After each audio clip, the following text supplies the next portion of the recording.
The pit stop is vital to every race team's success. Pull off the track, let your team go to work. Outside, clear.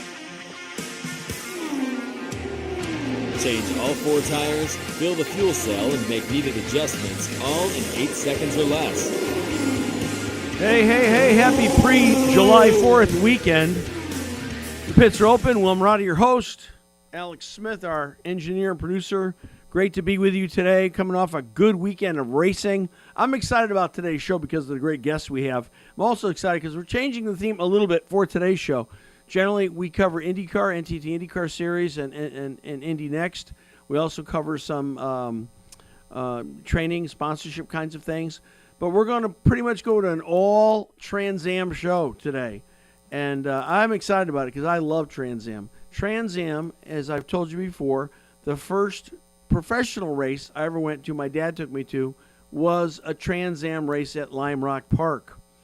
And I fell in love with it. And the reason I fell in love with it is because the cars then looked exactly like the cars driving on the road today, right? Or back then in the day. And it was an amazing series. It is still rebirthed as an amazing series. And we're really excited about it.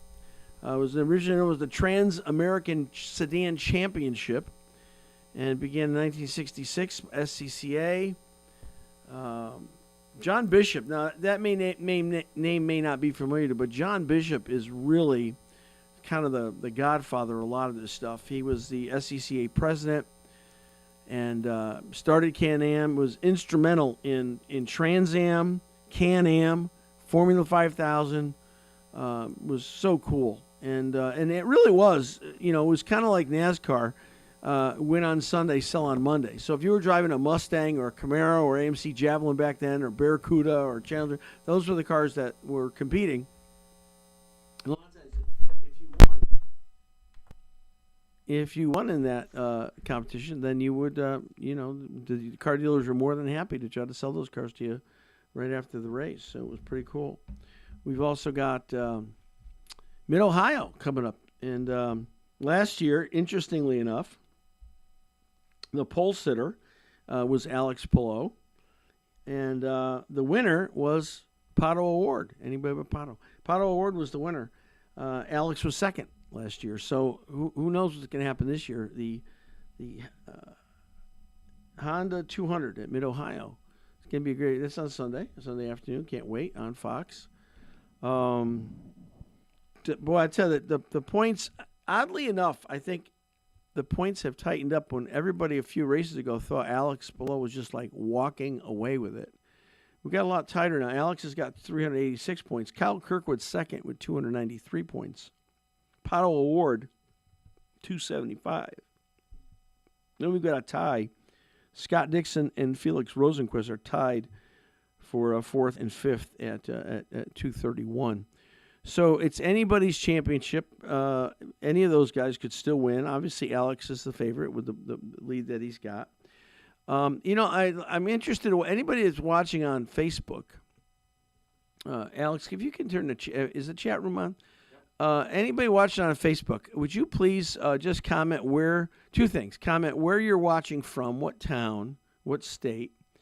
And then, what do you know different? What do you notice different about our set today? Do you notice anything different? We are in the process of changing our set for a very important reason that we hope we'll be able to announce within a couple of weeks.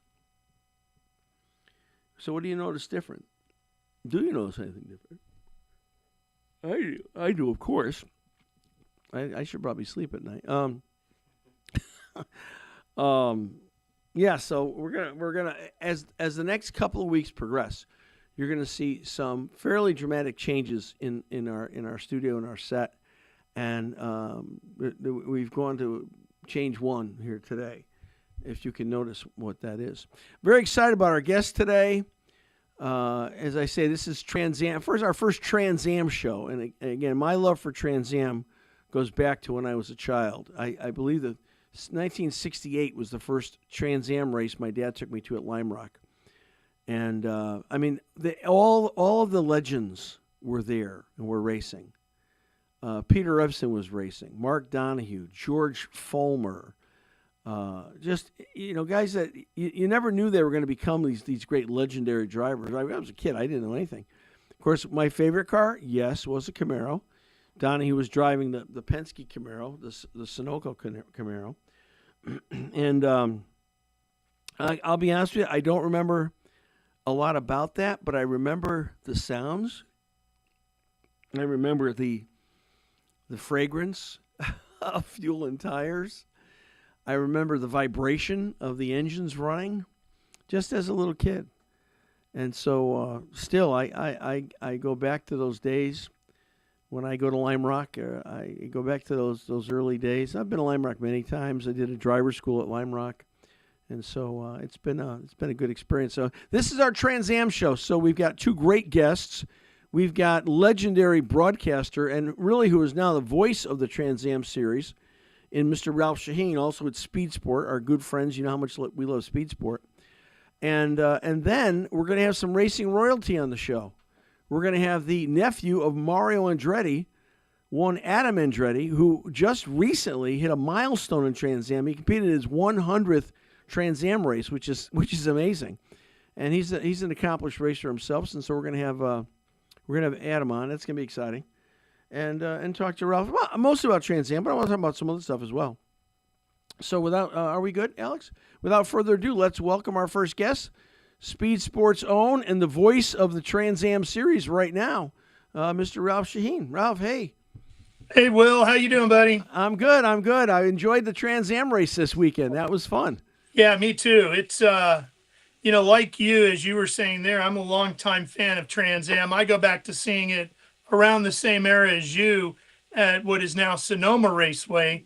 Growing up in Sacramento like it did, Sears Point back then was a stop on the tour, as it was this year. Mm-hmm. And same thing, fell in love with it immediately then. And then as I got into my career, started calling Trans Am races in the 80s, heyday there with drivers like Wally Dallenbach and Darren Brassfield and Willie T and all that. And then, in and out of it throughout the 90s and early 2000s, we had a big stint with it on CBS there for a while. We were doing a bunch of Trans Am races. And then now, here it is, airing on Speed Sport 1, and I get to do the whole year. So it's been a real thrill. Is this your first year at Speed Sport 1 to do Trans Am, Ralph? Yeah, so the way that all came about was I got hired to do the series as a play-by-play guy in January. The first race was at the very end of February. And the week before the first race, Andy Lally, the president of Trans Am, called me up and said, hey, we've had some issues with our current partners on the TV side. We'd like to bring it over to Speed Sport 1. Could you do that? And we had like 4 days to pull it off, So I said, well, give me a minute. Let me call my business partner, Joe Tripp, and I'll get right back to you. So I called Joe up and I said, hey, and you know Joe very well. He's good under pressure. Yeah, I was like, how would you like to have Trans Am? He's like, great. I said, how would you like to have it this weekend? And so they already had a production partner in place, which is Live Race Services. They handle all the production of the events. We just do the distribution of the races. But it's still, there's a lot of juggling and setting schedules and programming and all that up. But we got it done, and we got that first race on the air live that weekend from Sebring, and then continued on from there, and then ended up, they gave us a multi-year deal.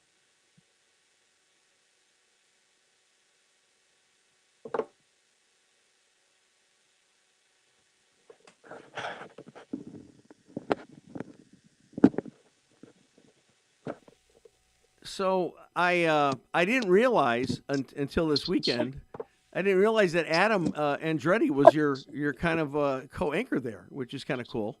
Yeah, the first couple of races was literally a revolving door, because when we do a Trans Am race, we have the Trans Am series presented by Pirelli, which is the top of the food chain, and then you have the Cube 3 Architecture TA2 series presented by Pirelli, which is one step down. Then we have SVRA, Sports Car Vintage Racing Association, which is also under the umbrella of the ownership group. So we run a lot of SVRA categories at our Trans Am events. And then we have 3 open wheel formula divisions that are all variations of Ligier race cars that are stepping stone series to IndyCar, Formula One, prototype race, whatever you might be interested in. And we run a bunch of those with us. So every time I got a new category or a new grouping in, especially with SVRA, because you have so many different groups, every time I got a new group, I got a new color guy. Oh, okay. All weekend long, I'm like, okay, and you are, and you're here for, okay, great. Then here we go. Ready, 3, 2, 1, and we're on, you know? And we worked our way through that for the first 2 weekends, counting Sebring and Road Atlanta. And I said to them, I was like, guys, we really need some consistency here to develop chemistry, Right. get things going in the direction we all want it to be, make it very professional and all that. And they offered Adam up, and I was like, oh, absolutely. And Adam and I did our first one together at Road Atlanta, and I was like, yep, that's the guy for. So Adam, of course, races in Trans Am, so he's a little busy in that one, but he does the TA2 races with me, and he's great. So the TA and the TA2, a little more horsepower on the TA side. A little, I wouldn't say pure race cars, but they're designed differently than the TA2 cars, right? Yeah, they're designed a little differently. There's more aero and everything involved with the TA car. The TA car that like Adam drives is 900 horsepower. There's some guys that'll tell you there's a little bit more than that in a few of the cars on the grid. And then a TA2 car is between 500 and 550.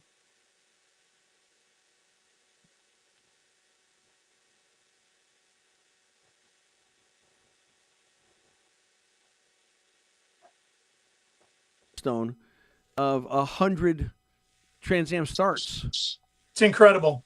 I mean, that's a lot of racing. I mean, gosh, you think about it, right? A couple hours times 100, that's a long time. Yeah. He's going to be on, as you know, he's going to be on after. We're excited to have him on. But I just like him. I like his personality. I like his attitude. I mean, he's just a, you know, you would think, and I don't think this is because his brother John was the same way. The fact that their name was Andretti didn't, you know, they didn't think that they were walking, you know, idols or anything. You know, they were they're just racers. No, Adam is a great ambassador for the family name and legacy. There's no doubt about that, and he carries it proudly, as he should. But he's just a great guy. He's a wonderful person. I've really gotten to know Adam not just as a colleague, but as a friend, and I'm very happy to be able to call him that now. I think we'll be friends for hold that thought for a minute. We're this is so frustrating. We're having a little technical difficulty here, and we're gonna straighten it out.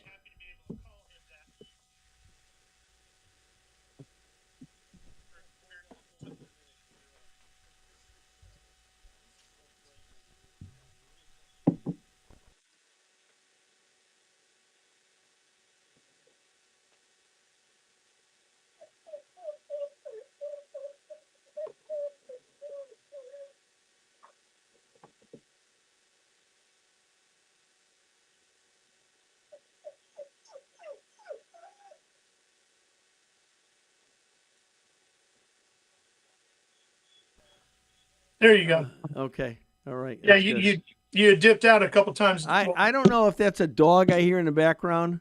Yeah, but, it is. But how because that dog is expressing exactly how I feel right now. That And ironically, his name is Mario, named after Adam's uncle. Okay. That's good. So you run all the Formula cars on the same weekend as the Trans Am cars? Not every weekend, but there are some weekends where we run everything, where we run SVRA, we run the 3 open wheel divisions and the 2 Trans Am categories. It just depends on the schedule. Then we also have some events where we go to, it's just SVRA and the open wheel guys. So why do you think, I mean, I obviously I have a thought of my own on it, but why do you think Trans Am captured so many young American hearts back in the 60s and 70s? What was it about Trans Am that really connected with fans? The rumble, the noise, smell, all those things. It was purebred American muscle car racing, right? You had all the factories involved in the heyday in the 69, 70. You had, you know, everybody was in there. Ford and Chevy and Chrysler was involved with their divisions. And bring all that together, and then you throw the best names in the business in those cars. Right. And it was like to be honest, at the time, it was basically what NASCAR became. Yeah, yeah, You know? for sure. It was very, very similar concept, right? To the fact that you had these great American brand names, great American drivers, and the cars made a ton of noise, and it was win on Sunday and sell in the showroom on Monday. Yeah. And, as I said, when I was there originally as a kid, I was watching legends driving. I had no idea who George Fulmer was, Peter Revson, Parnelli Jones, Mark Donahue. I had no idea who these guys were. Sweet Savage. Sweet Savage. I mean, it was amazing that, you get to see a piece of history like that with so many incredible drivers in one place and these really cool cars. So as a kid, I mean, it was, I thought it was pretty wonderful, but I look back at it now with great thanksgiving and admiration that I got to witness that part of history. Not only witness it, but hear it and smell it, right? Because it was very special. And the good thing is there is a group called Historic Trans Am that runs around the country. They come to a lot of the big vintage events. They were with us at Sebring. The series kicks off every year at Sebring. That's where Trans Am began back in 1966. And so that's a great thing because we get to see the Bud Moore Mustangs. You get to see the Sunoco Camaros. You get to see Swede's car. You get to see Gurney's, PJ's. It's about Dan, really awesome to see those cars actually moving and roaring around the track again. Yeah. You mentioned Dan. I forgot about Dan. I mean, Swede Savage. I think Swede drove a Barracuda, right? Was it Plymouth? Yeah, and Dan drove the Cougar. The Cougar. Wow, I love it. I love particularly at at Lime Rock. There's the bridge. Yeah. And to stand on the bridge when big block Corvettes are going there, I mean, just shake the teeth right out of your head almost. It was so wonderful. What a wonderful time. And speaking of Lime Rock, of course, that was the home of our good buddy Sam Posey, who also raced in Trans Am. Yeah, I forgot about Sam. Sam drove an Indy 500 as well, so he's well traveled. So talk to us a little bit about Speed Sport. You guys are man, you're going gangbusters. I was talking to Joe a week or so ago, and I can't believe the number of live events that you're hosting every weekend. It's almost impossible. Yeah, it really is crazy. Trans Am, of course, is probably our number one piece that we have in our arsenal these days, programming-wise. So you see all the Trans Am and TA2 races live. One always runs on Saturday, one runs on Sunday on a Trans Am weekend, and they flip-flop. It's kind of like sharing the headliner bill. And then we also record all the SVRA and some of the open wheel races. Sometimes we show some of the open wheel races live too. But SVRA, we record all those and we cut them down to more manageable, digestible, half-hour type format, and we run those during the week.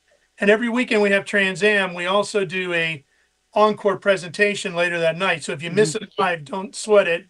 You'll see it again that night, usually about 7 o'clock Eastern.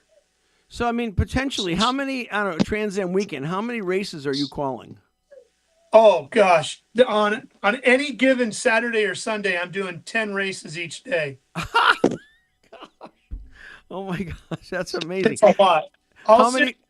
I'll sit down in the booth at 8 a.m. for the first race, and I'll walk out of there sometime around 5 or 6. And I never leave the booth in between. Wow. And how many weekends a year are you out there doing that? And that's not your only series. You're doing other stuff as well. How many weekends a year out there? Trans Am is 12 weekends with the big categories. And then there's, I believe, another 5 or so weekends with just variations of SVRA and the open wheel stuff. Gosh, wow. But, you got to go. You ever lose your voice? No, I haven't lost my voice. The only time I ever had trouble with my voice was we had done Supercross in Phoenix. And there was something about that desert dirt just got in me on Saturday night. Yeah. And on Sunday, I had to fly to Washington to call a boxing match. And when I got to the boxing match, my voice was shot. So our producer kind of snuck out a little shot of whiskey. And that helped things out quite a bit. And I got through that one. So coming up this weekend, is it the Glen? Next weekend. Next weekend is the Glen. Okay, good. July weekend, and then we go to the Glen. And we also have New Jersey Motorsports Park coming up. That's not a full Trans Am weekend. That's a combination SVRA deal. And then we have Portland is another combo SVRA one to end out July. And then we've got Canadian Tire Motorsports Park, full Trans Am. We've got Barber, full Trans Am. We've got Coda, full Trans Am. We've got a handful of others to go before the year is out. I love Barber. I'd love to see a Trans Am race at Barber. That's so cool. Yeah. We hit basically all the big time U.S. North American road courses that you think of. Sonoma, Laguna Seca, Road Atlanta, Sebring, Mid-Ohio, Road America, all the above. So, as a resident of Connecticut, and Lime Rock is my home track, I was deeply saddened when IMSA came off the schedule. But I hear rumblings that there's the potential of IMSA coming back on the Lime Rock schedule. Is that yeah, that could accurate? be. We run Trans Am there. We were there in that traditional IMSA weekend slot, which is Memorial Day weekend. So we ran on Saturday and Monday. Mm-hmm. I would think IMSA would be interested in going there again, especially now that NASCAR went there with the trucks and could handle the crowd and all that. No reason why IMSA shouldn't be there. It's got a lot of IMSA history to it. That's for sure. Sure does. Well, a couple of things that I know, at least that I've heard, I've been told about, is that the investors that own the Lime Rock Group are wanting to build a hotel, a really substantial hotel in the area. Yeah. So that would help curb, though, there's no place to stay complaint. But I do think with the history that's there, I mean, IMSA, SCCA and IMSA, I mean, it's kind of like not where they were birthed, but certainly they have so much legacy and time running there. It seemed like that's a great place for them to return to. No doubt about it. And the track is great. Like I said, we were up there this May, and I hadn't been there in a couple of years because I've been doing other things. And I was very impressed with the upgrades that they've done to Lime Rock. In fact, I made the statement, I said, if you're looking for a place to take your family for the first time ever to go to a race, you'd be hard-pressed to find a better location than Lime Rock, just based on the amenities and the family experience, how easy it is to get around the paddock and all the above. It's such a picturesque track. I mean, Beautiful. It's just so beautiful in the setting up there. Do you, if of course you're from California, so you have a lot of tracks to pick from, but what's your favorite permanent road course track, Ralph? Laguna Seca. Okay, well, that was hard. Okay. Yeah, no, it is it's very special to me. It's very near and dear to my heart, as is Sonoma Raceway. Yeah. My career began at Sonoma, but Laguna's just always had, it's more than just a track. The track is great, the corkscrew and all that, but the whole vibe of the Monterey Bay Peninsula on a race weekend is really cool. It's very special. Well, I've been to both, and I'd have to say I'd agree with you, Laguna Seca over Sonoma, but both are beautiful facilities, and Barber's a beautiful facility. We love to go there. Yeah. So the museum at Barber is just otherworldly. Oh, yeah, it's crazy. I mean, it's the most incredible automotive museum in the world, I think. I mean, just got everything there. Tell us more about Speed Sport. Rapid growth. You're involved in a lot of different kinds of series right now. What's coming up? Anything on the horizon for Speed Sport 1? Yeah, we have a huge announcement coming any moment. I was hoping I was going to get it done here now so that I could break the news on your show, but the final stuff hasn't crossed through the email yet. We'll have to have Joe on to talk about that. Yeah. He'll be happy to do that. We have a huge announcement coming any day about some very, very exciting new stuff that you're going to be able to see live on Speed Sport 1 every time they run. So I can tell you, I think a lot of fans are going to be very excited about it, and it's worlds away from what Trans Am is, 180 degrees. So help our audience understand. I didn't have any problem finding it when I was looking for Trans Am this weekend. I went right to Pluto. Yeah. And it was very easy to find on Pluto. But is it on other channels other than Pluto? Is there other ways people can tune in? Yeah. So the terminology that we use is platforms. Okay. So we're on Sling, Amazon Prime, Pluto, Stir, Fubo, a couple of others, and Roku. Wow. So if you have any of those platforms where you consume your television viewing, you've already got Speed Sport 1. It's already on there. So Wow. like, let's take Amazon, for example. Mhm. No different than going to watch a movie. You just click on it, it opens up, and at the top right, first time you do this, it'll say live TV. Click on that live TV button, and that opens up all the live sports that they have. That's where you would find their NASCAR stuff and anything else that they're doing live sports wise. You can just search Speed Sport 1, the numeral 1 at that point, and it should pop right up and you start watching. Then once you watch it that first time, and you go back to Amazon after that, it'll automatically It'll be pop there. up on your front page because it knows you like that. And the big thing is it's 100% free, no subscription fee, no charge of any kind, no pay-per-view. Just tune it on and start enjoying the racing. Well, I was having fun. I was having fun watching it, and I was saying, this is such a great asset for racing fans to be able to get quality racing on your TV, not have to pay something extra for it. I mean, it was almost hard to believe, but it's like, gosh, Speed Sport 1 now has so many opportunities on so many platforms. Channels. It's really impressive. Now you've been doing this for a long time. Let me ask, because there seems to be, following NASCAR's lead, going to Prime. Is this the wave of the future, Ralph? Do you think more and more series will get away from network, Fox, NBC, and will head to the streaming services, streaming platforms? What do you think? Yeah, I do. I think the networks, the big four, ABC, NBC, CBS, and Fox, are going to stick around for quite a while.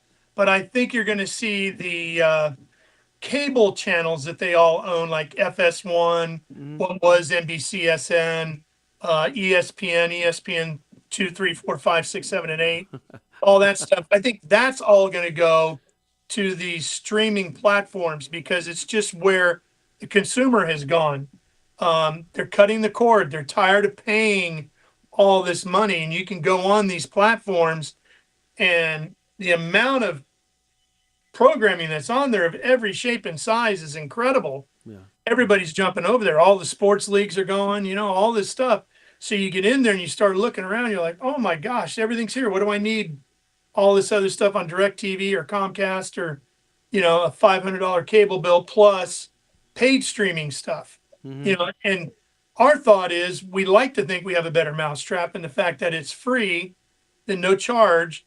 And that allows the race fan to then have a little bit more discretionary income to actually go to the race, which is what we all want them to do, right?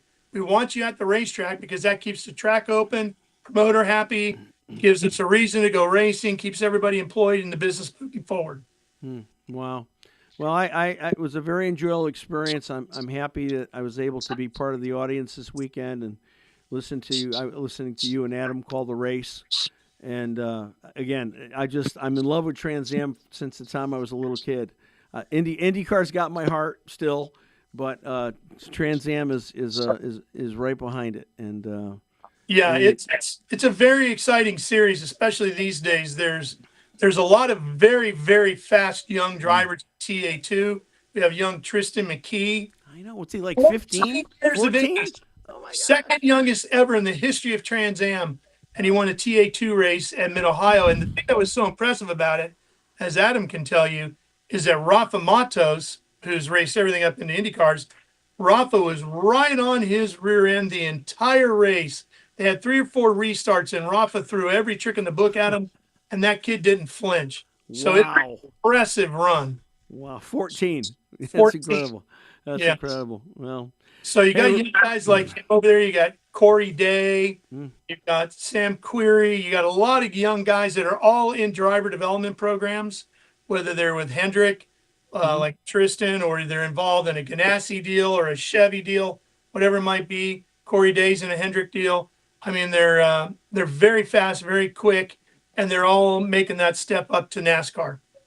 I read an article a couple of weeks ago, and the author was making the point that they believe and feel like, and there were some statistics behind it, that young Americans are starting to fall in love with cars again. because there was a big concern that because of the electric push and not as much internal combustion, that younger fans were really starting to pull away from automotive favoritism, and now they're starting to come back. And I think when you have a 14-year-old driver winning, Yeah, I mean, look, not only TA2, but all these open wheel formula divisions that we have, they're full of just young kids, 20 on down to 14, depending on the category they're running in. And they're all fast. They're all very into it. Their goals are set. Their roadmaps are out there. I'm going to college for engineering. I'm doing this. I'm doing that. I'll be in this series this year, that series next year. And this is my pathway. I mean, they're very, very focused, not just into it, but extremely focused, driven to achieve. And they do everything possible to get there. They're very much into the sim world, doing all of that, just devouring that, which they're very acclimated to because they're so good at technical stuff that I struggle with. But I think a lot of the places I've been lately, I've seen a lot of young people around and they're enjoying it. They're taking it in. They're there with their friends, not just being dragged out by mom and dad. They're there with their peer group and they're having a good time at the races. Yeah. No, I would say same thing at IndyCar races. I'm seeing more and more young people. It's showing up. The demographic is really increasing, and that's good for all of us. That's good for all of us because that's what sponsors are looking for. That's what the networks are looking for. They want to have a younger demographic, so it's good for all of us. Well, and that's one of the reasons, real quick, why Space Sport 1 works so well, because these youngsters are very acclimated to jumping on these different platforms, finding programming they want to watch and doing it. They're not used to traditional remote the way you and I are. Yeah, for sure. Ralph, always a pleasure to see you. I hope we bump into each other at a track somewhere here soon. And thank you so much. And thank you for your partnership. We love Speed Sport. We're honored to be with you guys. And keep up the good work. Thank you so much. Thanks for having me on again, Will. And say hey to Adam for me. I sure will. Sure will. Thank you. See you. All right, Ralph Sheheen, everybody. Hey, we're going to take a break. Well, oddly enough, we're going to have a promo for Speed Sport right here. We'll be right back with Adam Andretti.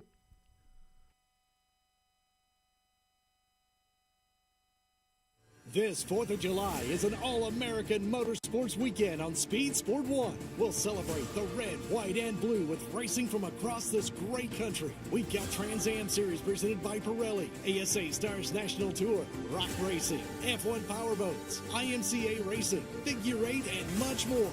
All-American Racing is on Speed Sport 1 this 4th of July weekend. And the best part, it's free to watch. Go to speedsport1.com for details and viewing options. All right, welcome back, everybody. What a great conversation with Ralph. I consider Ralph a good friend. I love what he's done over the years. I love what he's doing still, and of course, Speed Sport is such a blessing to us. And I want you to listen whatever platform you're on. Please like, comment, share. If you're watching us on our old YouTube channel, please move over to our new YouTube channel, which is the Pits. Same thing. Pits Are Open is the old one.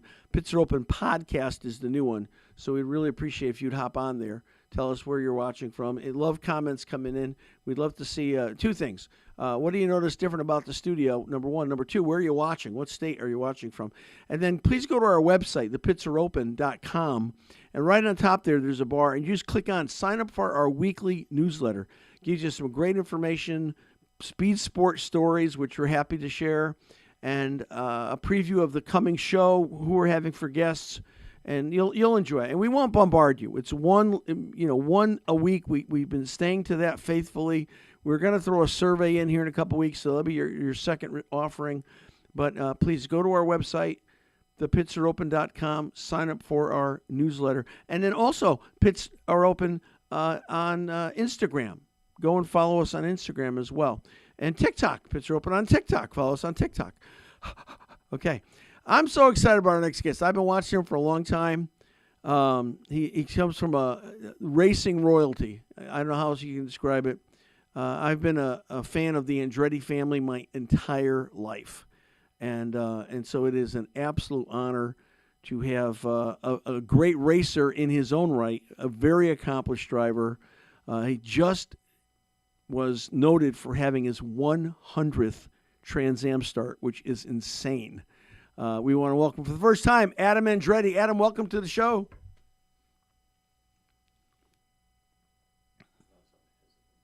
Adam, we're having a little problem with your audio. Not quite getting your audio. Let's see. Can you hear us, Adam? Okay, good. Yeah, we just can't hear you. Okay. What do you think, Alex? Give us some pointers here. Do you have a webcam? A webcam? Are you using a webcam? Yeah, Adam, checking your the settings underneath the screen on the web page there, and just double check. Even if it's selected as the correct one, click off of it and then click back on it and see if that works. Yeah, your mic might be muted or might be off. No. Check too on the bottom where the little microphone icon is too, that it's not red or X'd out.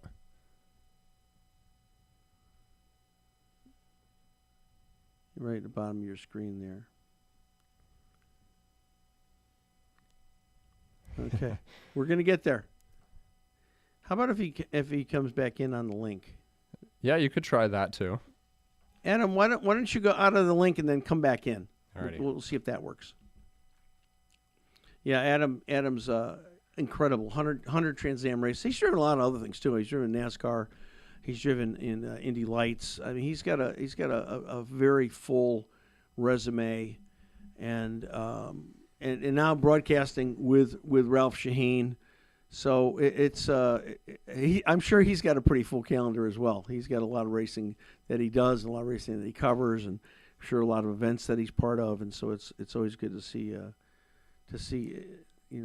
folks do well and stay busy, which is good too. He's also got, and I can't wait to ask him this. He's also got an interesting take on the Indy 500, and he and I share that passion.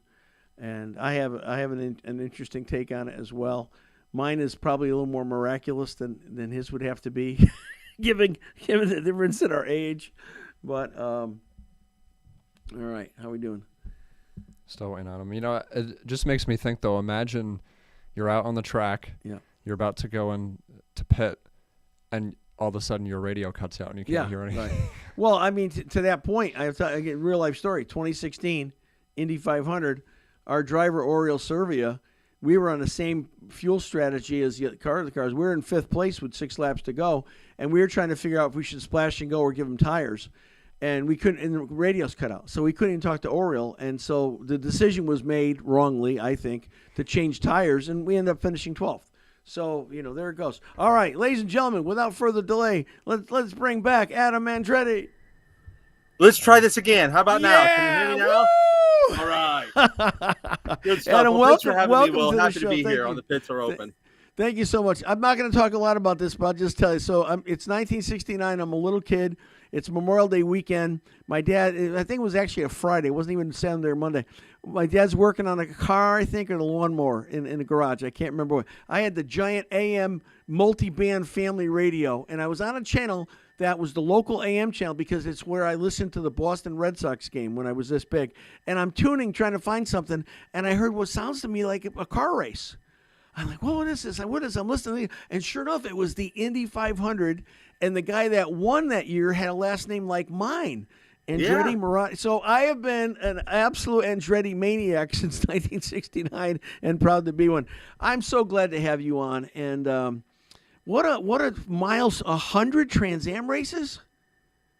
What a blessing. Wow. Yeah, I mean, it wowed me. It humbles me. I've been blessed that in a division of racing that also usually the drivers more times than not are bringing funding and things like that. I've been a paid driver for 11 years in the series. I didn't have to bring funding to one of those. So all 100 plus starts now have come, because I've been blessed to have great relationships within that paddock, and these people have taken care of me like I'm one of their own, and it's been a barrage of great owners too. I mean, it started off with the Henriksen family, ECC Motorsports. Without the Henriksens giving giving me that shot, and the way that came about was really cool. And but without that introduction into the paddock and being able to then build from there, and Doug Peterson, Ken Twaits, Chris Dyson, Claudio Burton, now all these people have made all these starts possible, and I'm eternally grateful. And then the support system you have at home, right? Like, you don't get one of those starts if you don't have the support system at home. And my wife Tabitha, and my entire family, obviously my family is the most supportive when it comes to this sport. They love this sport. Sure. This is our passion. And I got a lot of love from everyone on that. So it's been a great ride. Trans Am was always a target of mine because I'm a 6 foot tall Andretti. So that blows people's minds. And so when I was your father's side of the gene pool. Yeah, exactly. It was the Bensing side, my mom's other half. She was a Stofflet by maiden name, but my grandmother's maiden name was a Bensing, and they seemed to have the size of the family. But nonetheless, 6 foot tall Andretti. So when I was hitting the growth spurts, the family would tease me, say, "You better look at Trans Am. You're not going to fit in an Indy car." And so that really became a target. And then as you grow, you learn that this is a series, a major motorsport in America that nobody in my family had ever competed in. And that's rare.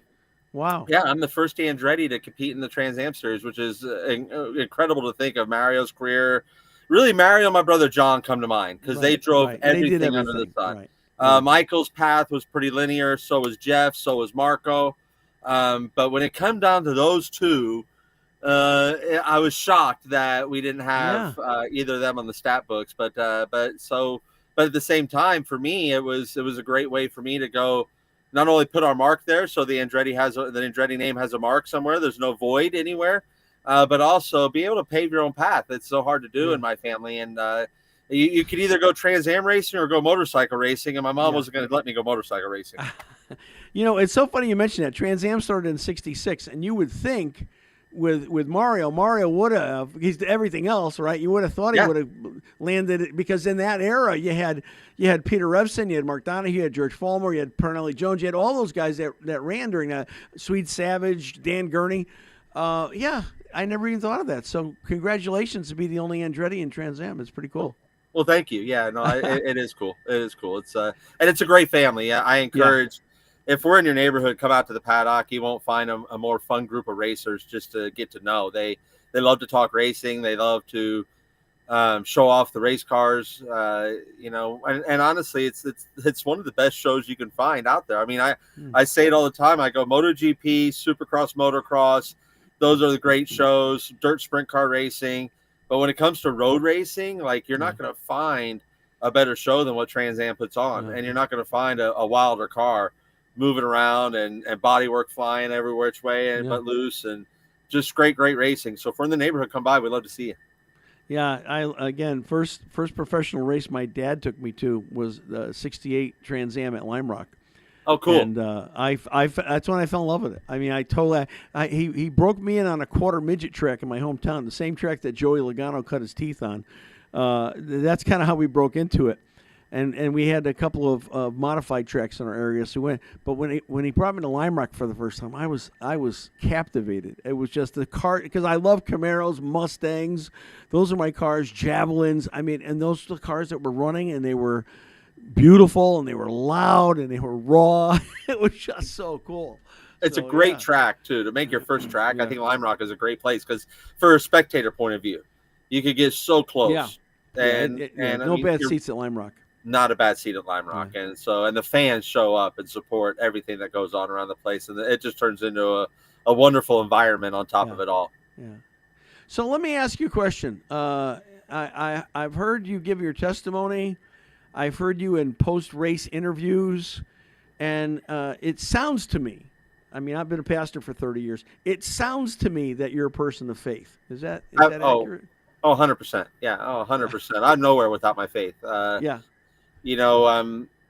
it's not through the good times. The good times just remind you of who to be grateful to and where the glory goes. And all the glory always goes to God.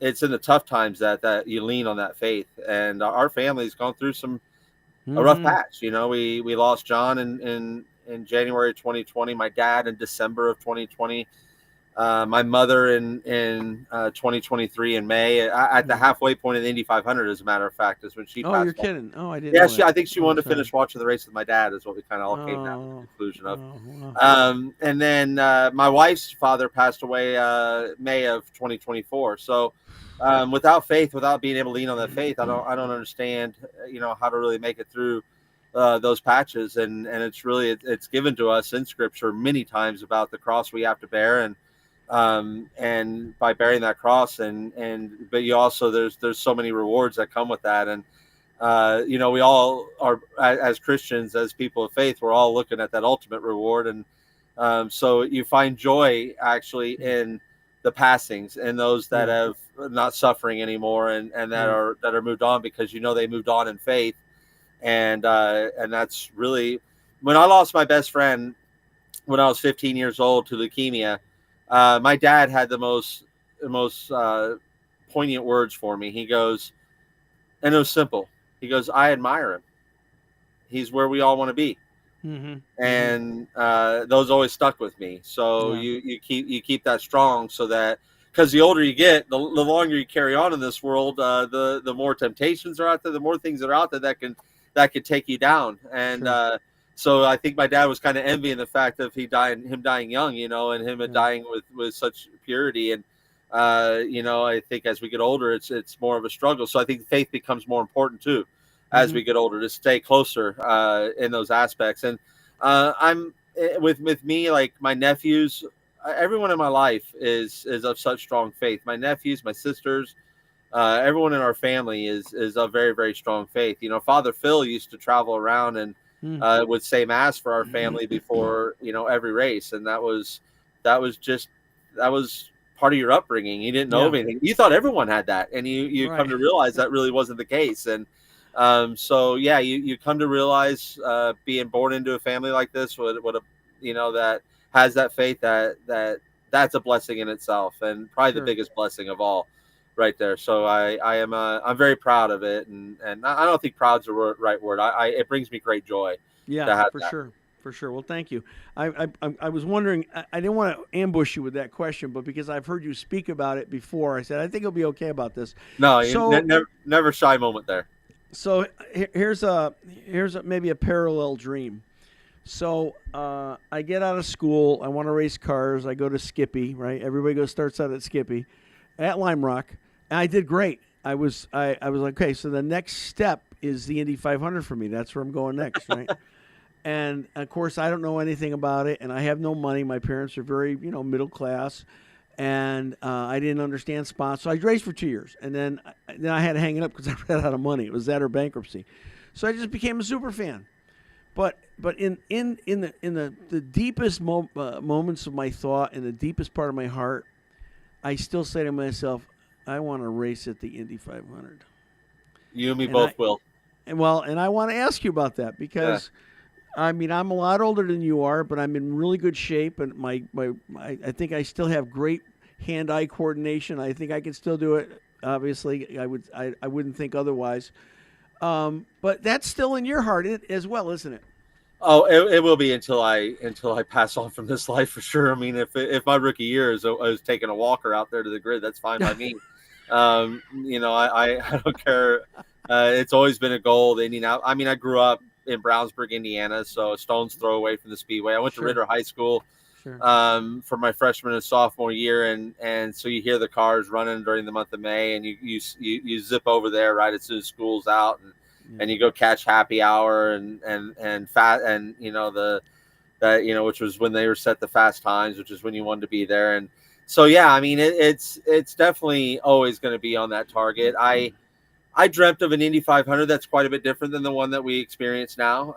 Not in the sense of the energy of it and the traditions of it; those have all held true. But you and I remember a time at the Indianapolis 500 where every year was the neatest, latest, greatest, most bad to the bone race cars coming out of innovation. Yeah. I remember, my Uncle Mario saying, they used to twist them during the month of May at 14.5 when they were spec'd at 12.5.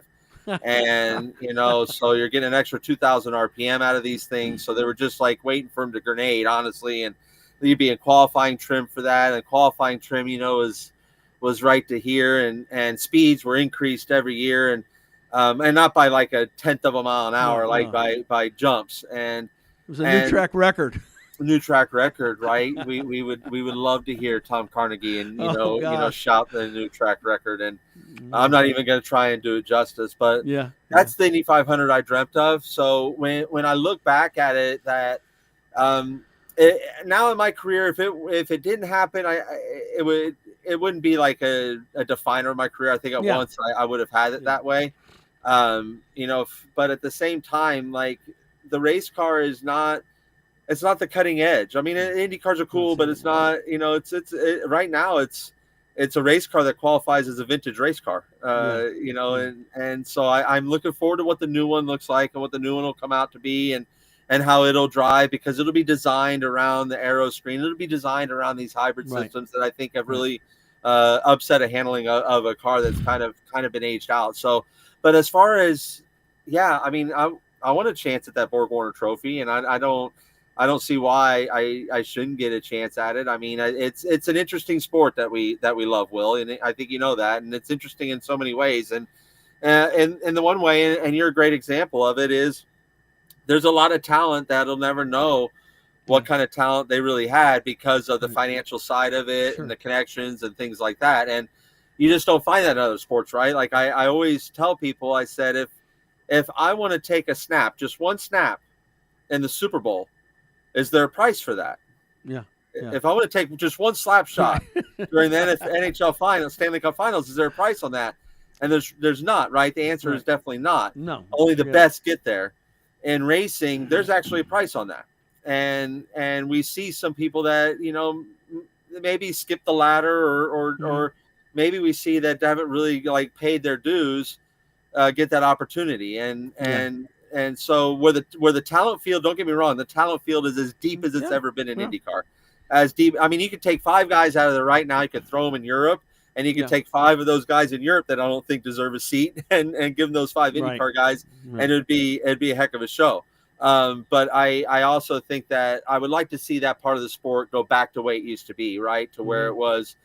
That's what we saw. We saw just absolutely the best of the best, the 33 best that just made it. And you watched their careers, you saw what they blossomed from, and you could follow it to right to that spot. And it'd make that, I think, it'd bring back a little bit. And maybe I'm being nostalgic. Maybe it's just fine the way it is. Nothing wrong with that. But maybe I'm being nostalgic. And I am getting to that age where I can hang on some nostalgia, I guess. Yeah. Well, I'll tell you, my first year, 1982, in person, I thought I died and went to heaven. Yeah. And I think there was something in the vicinity of 72 cars that were on the entry list. Yeah, it's crazy. And they tried to qualify, I think, almost 60 of those cars.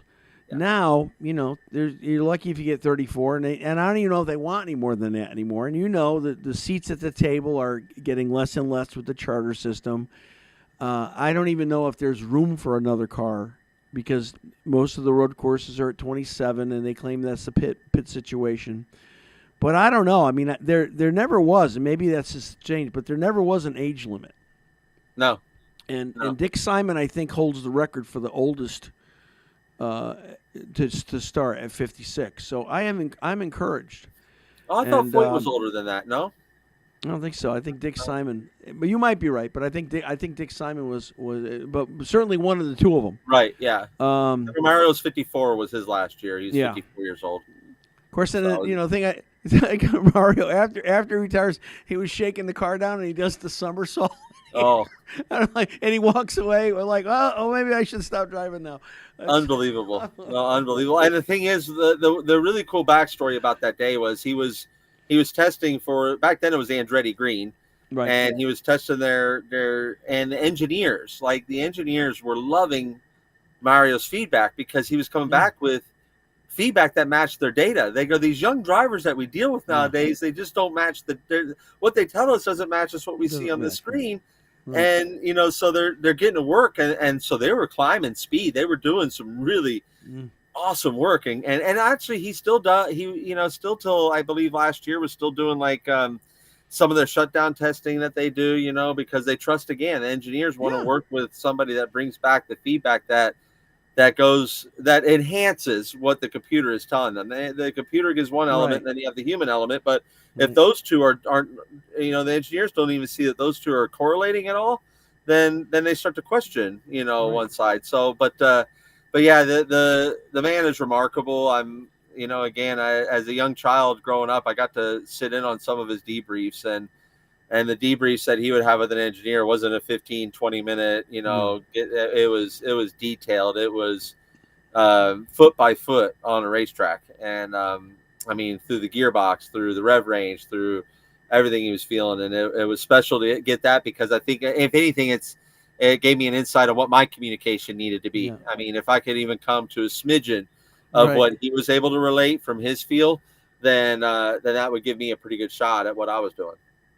I want to. We're running out of time. I can't believe I'm looking at the clock. This is crazy. I gotta have you come back, Adam. This is That's my fault. I got a whole like 2 pages of stuff I want to talk to you about. I was watching an interview that Mario did a few months ago, and it was about the new cars, the new drivers, the field, and he said, "Oh yeah, it's loaded with talent. It's as talented as it's ever been." And I forgot who it was, but she said to him, "Are you saying they're as talented as you were?" And Mario goes, "Well," you know, I'm like, I was dying. I'm like, thank God he didn't cave into that. So on that note, was it hard growing up with that last name? I mean, I don't want to say hard. You know, I think, you know, I don't think anybody has it easy in life. I think like we discussed earlier, right? The cross to bear, sure. but I don't think look at the name as a cross that I bear at all. I mean, it's been a privilege. It's been a blessing. I look at my life as being just one amazing ride, and I owe that to the sacrifices that my dad and my uncle made to do this and to accomplish what they accomplished. It's pretty special. So I've always looked at it as a privilege, you know, to be in this family, and a privilege. You know, the pressures come when you go racing, and we've all asked for that. No one pushes you to do that. I mean, in my case, it was the opposite. Try to talk you out of it, because it is a difficult sport, as we just discussed. It's a very small percentage that are going to get to make it, and going to get to make a living at it. And as a young child, that's all I prayed for. I didn't pray God for anything special or any particular wins. I was like, I want to just make my living driving race cars, and I've been able to do that. And I'm 46 years old, and I haven't had a real job yet, so I can't complain about where I sit in life, and it's all due to this heritage in a big way, and the support that you get from the heritage. So there was interesting times, you know, growing up in school, because, you know, and you look back on it, and some of it was jealousy, because you're getting to go do some pretty cool things and travel the country, and little do they know it was airplanes, hotels, and racetracks. You don't really see that area of the country too much. My mom was pretty good about getting a Grand Canyon in here and there, or some you know, amusement parks, but nonetheless, it's not been a challenge for me per se. It's been a great joy, and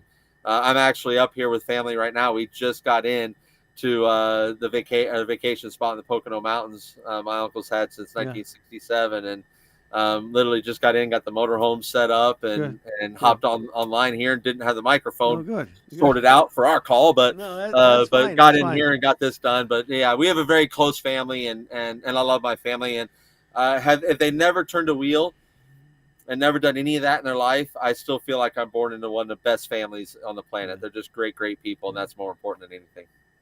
Well, I got to tell you, what an honor it is to have you on the show. I'm so appreciative of it, and who knows? Maybe you no sign of retirement in your map. Maybe you'll hit 150 Trans Am races. You get a trophy. I won't stop.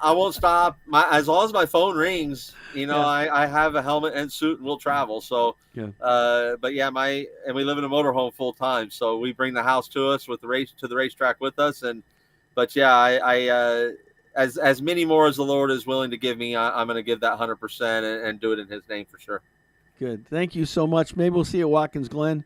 Thank you for coming on, and God bless you. God bless your family. And again, I want to be back, because there's more I want to talk about sometime. Bless Thank you, you so Will. much. Anytime. You can have me on anytime. Love to be on the Pits Are Open anytime. Yeah, my friend Ralph on earlier. He's become a colleague. I've been up in the booth with him with the Trans Am races. And I watched the race this weekend and got a chance to enjoy both you guys. It was good. I'm like starstruck up there because this was a man that was in my living room for all those years with Supercross and For sure. motocross. And so I'm a little starstruck by the guy, honestly. I understand. Hey, thank you again so much. Adam Andretti, everybody. Thank you so much, Adam. God bless you. All right, guys. What a great show, Alex. Great show, albeit microphone difficulties. That's okay. We'll figure it out. Great show. I'm so excited about that. Listen, thank you. You just saw a quality. When you have somebody like the caliber of Ralph Sheheen, who's been a legendary announcer for years, and then the royalty of the Andretti family and Adam coming out, and what a great guy of faith. I mean, what a tremendous inspiration. What a story Adam Andretti is. Wow. What a great show. Thank you, God. It was a cool show. I'm so grateful for that. All right, listen, we're going to take a break, and we'll see you next week. Thank you for your comments online. Keep that up. Again, please go to our website, pitsareopen.com. Sign up for the newsletter. Very important. And we'll have another great show for you next week, so I can't wait. Alex, thank you as always, sir. And God bless you guys. Happy 4th of July. Go America. Go the greatest country in the world. And we'll see you next week. God bless you guys. Love you. Bye.